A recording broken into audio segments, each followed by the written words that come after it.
ഒരിക്കലും ഒന്നിനെയും കൂടുതൽ സ്നേഹിക്കരുത്. ദുഃഖിക്കേണ്ടി വരും. ഒന്നിനെക്കുറിച്ച് അധികം ചിന്തിക്കരുത്.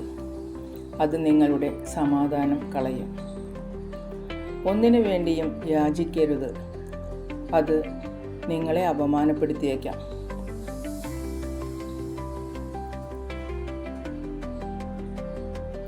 ആളുകൾ എപ്പോഴും അവരോടുള്ള നിങ്ങളുടെ മനോഭാവത്തിലെ മാറ്റം ശ്രദ്ധിക്കും.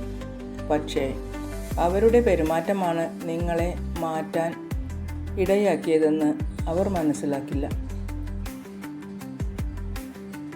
മൗനം നല്ലൊരു വിശേഷതയാണ്.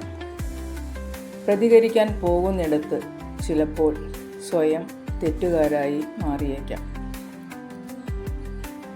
സ്വന്തമായി നിലപാടുകൾ ഉള്ളവർക്കേ ശത്രുക്കൾ ഉണ്ടാകൂ. അല്ലാത്തവർ എല്ലാവർക്കും പ്രിയപ്പെട്ടവരായിരിക്കും.